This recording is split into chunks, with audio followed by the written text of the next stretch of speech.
Okay, the New York Yankees look pretty good, right? Last year they won 103 games, and this year Major League Baseball says they're going to win 101 games. Over/under is 101. The Yankees coming into the season winning 103 last year, and now they have Luis Severino for the whole year. They didn't have him then last year. They have Garrett Cole. They got Giancarlo Stanton. They got Andujar for a full year. It's unbelievable. Stanton, of course, you can't overstate what a disaster 2019 turned to be, all right? They kept him active in the American League Championship Series, but he didn't fulfill any of their dreams. All right, he's 30 years old. He needs to avoid a repeat of the nightmare. Steamer has him at 50 home runs, the most home runs in the American League. Andujar's right shoulder must be intact after last year's season-ruining shoulder injury. And if he clears that hurdle, how does he fit on the roster after Gio Urshela took his starting third base job last year? He'll be graded not only by his play at third base, but quite possibly at first base and quite possibly in left field. Rosters are expanding to 26. Andujar can provide far more value with his versatility. Okay, and of course, don't forget Garrett Cole. Clint Frazier, no surprise, he's back. With his diminished trade value, he opened his mouth too much. In projecting opening day rosters, you could formulate a viable group of 13 Yankee position players without including Frazier. But he'll need a strong showing in Florida got to improve his defense. He's got to stop his social media posts and the whole thing. And so in a nutshell, that's the New York Yankees. And they should be a pretty interesting. They are 101 is the over/under. I'm going over. And, of course, the Red Sox may be a lesser team this year without Mookie Betts. They have a 3-1 odds to win the World Series, and they're even money to win the American League East. And I say that that's what they do. Gary Sanchez, who took the offseason to make himself, as they say, buffed. Gary Sanchez buffed, but can Gary Sanchez now, did he put on too much muscle? That might hamper him in flexibility to move around and become a good catcher. If he hits over 230, you got a bargain. He'll hit you over 30 home runs. He had a strong bounce-back season last year. He lost, don't forget, look, 2019, he hit 34 home runs. But his batting average is going to hurt you. His RBIs and home runs are going to tremendously help you. That's Gary Sanchez. Over at second base, of course, you got DJ LeMahieu, one of the big surprises last year. We didn't do first base. We'll get to that. DJ, of course, as a Colorado Rocky, everybody's talking what he didn't hit out of Coors, and he became an American League MVP candidate. I don't expect that, but you'll get a good batting average. Expect the home runs to decrease a little bit from LeMahieu, but still, you'll get solid. You're not going to get a lot of stolen bases out of LeMahieu, in my opinion, but we all know what kind of player he is. At first base, Luke Voit and Mike Ford. You got a lefty in Ford, you got a righty in Voit, and there's nobody in the fantasy industry or in the Major League Baseball industry who can tell you how these guys are going to do. That's for sure. We all know their credentials. We all know they're quality hitters. We all know that they're capable of hitting over 20 home runs. They are both going to be very low in your drafts.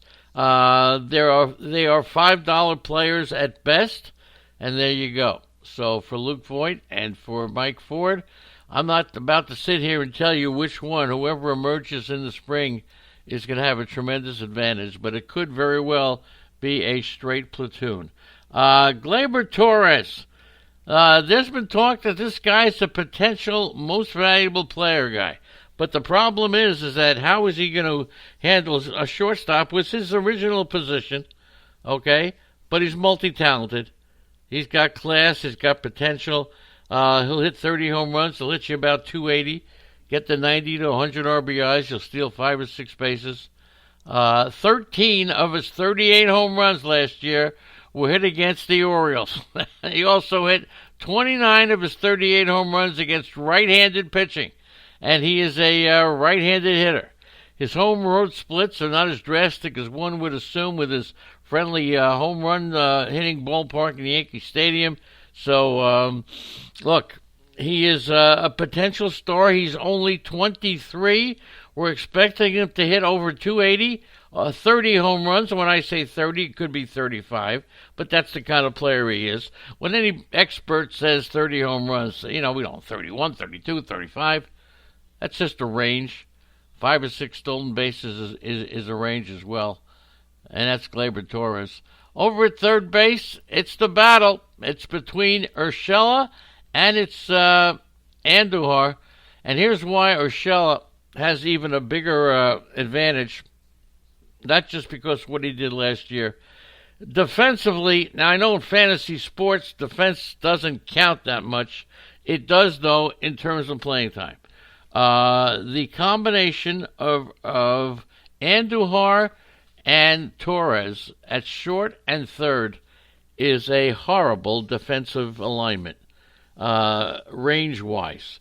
They really want Gio Urshela to be the third baseman. Projecting him to hit 285, 15 home runs. Look, he's been an unsung hero. He provided stability to a lineup that was absolutely ravaged by injuries. He's a quality defender at the hot corner. He entered the year with only 8 home runs and almost 500 plate appearances. So the question is, he signed a 1-year deal at about $2.5 million. Urshela and Andujar. We just told you about Andujar. I'm thinking Andujar, and it's very difficult to say where he's going to play, but he'll be all around. Maybe some first base, which further implicates both Voit and Ford. 285, 20 home runs for Andujar is what I'm saying. And it's only about, he may be the DH at some time as well, but that's what we got for Andujar. Outfield, Gardner, he is what he is. He's a New York Yankee, that's for sure. And look, in spite of the fact that he doesn't get in the limelight as much, he's still going to hit you 250 with 20 home runs and 15 stolen bases. He swiped 10 bases in 2019. And that extended a streak of double-digit steals to 7 seasons. Consistency at the stolen base category, that's what he is, okay? His hard hit and exit velocity are a little below average, but Gardner is good. He's a Yankee. He's a starter. He's a fantasy endgame pick, without question of a doubt, okay? Moving over to center field, that's Gardner. Left field, we told you Stanton. Aaron Judge, here's another guy who really, the expectations for Judge are amazing, and it's pretty interesting to see that Steamer predicts that Stanton hits more home runs than Judge, and Judge hit 27 home runs last year. Second straight year, his campaign was interrupted by an injury. Don't forget, when you look at the 27 home runs, he missed 2 months with an oblique strain. He suffered that in the middle of April. Okay? So he's a 35 home run guy. He's a 280 batter. He's a 90 RBI guy. I don't have to tell you who Aaron Judge is. I got to tell you that it's all about the injuries. So if Aaron Judge can stay healthy, that's the, it's not the floor, it's not the ceiling, that's the average, but he could be higher or lower. They get Clint Frazier and Mike Troutman. Don't forget Aaron Hicks, 3 players that you really can't draft right now, with Gardner, Judge, Andujar, and Stanton all available to play some outfield. Who knows? Garrett Cole, of course, coming off one of the biggest seasons ever. You just can't say enough about Garrett Cole, but going to the American League, he was with the Astros. Let's see how he performs in New York. Tanaka, and don't forget, his arm has not fallen off yet. So for Tanaka, who just keeps going, rolling along. I'm looking for Tanaka to have an ERA of about 3.9, a 1.2 whip, 150 strikeouts. That's what he gets. Last year he had a whip of 1.24, earned run average of 4.44. I think he'll be a little bit better. In 18 games against teams with less than 500 winning percentage, he won 7 and a 3.7 ERA. In 14 games against teams over 500, he won just 4 games and had a 5.5 ERA. So you think he may have been impacted by the new baseball, okay? But his home run rate was actually slightly lower than it has been. So he's not going to be affected there. What do you do with a guy like Mr. Happ? J.A. Happ, okay? I call him A.J. Happ, but it doesn't matter. 4.2 ERA, 1.3 WAR, 150, whip, 150 strikeouts. He's a fly ball pitcher in Yankee Stadium.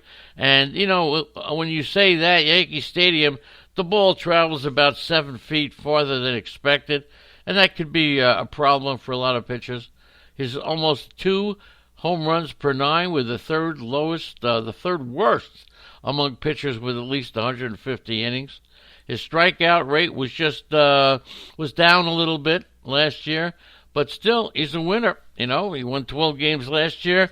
I'm thinking without Mookie Betts, he could win 14 games.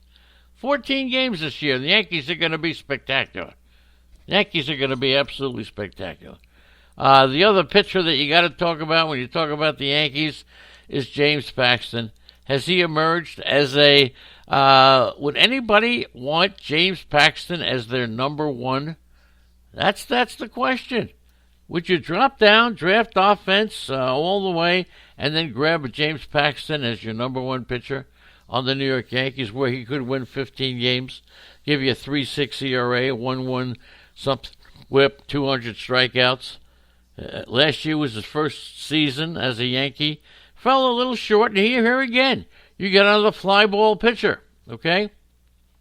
He walked a little bit more than he has done in the past, but he's got roughly a 29% strikeout rate, so there you go. 14% home run to fly ball rate, okay? Very good, considering the ball and Yankee Stadium.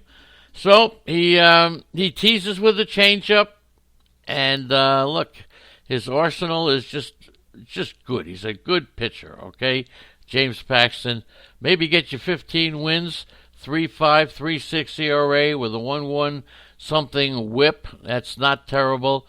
Would you make Paxton? I think you could still win if you can get Paxton and then line him up with another good pitcher, preferably from the National League. If you could load up an offense, you could finish in the middle of the pack. Because one of the problems when you take a star pitcher, you must back him up. If you don't back him up, you negate a lot of your star pitcher's qualities. I'd rather have 2 very good pitchers than a star pitcher and a lousy pitcher. How's that? Okay? So there you go. The bullpen for the Yankees, no question here. You got Aroldis Chapman, Adam Ottavino, Zach Britton. Nothing's going to... Look, if something happens to Chapman, Ottavino was there. Ottavino was an interesting story. Ottavino,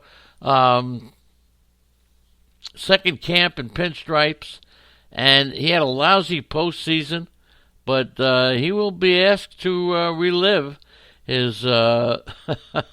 Look, he owns up to what happened. He did not have a good year. But still, don't let that hold you back from taking on Ottavino if you're looking for a good relief pitcher. That's the Yankees. I'm telling you, they're going to win more games than they won last year. They're going to go over on their projection for home runs, which is 101, 3-1. I'll make that bet. I think the Yankees are going to do terrific for the World Series. And even money to win that, I'm loading up on that one. Thanks, everybody. New York Yankees.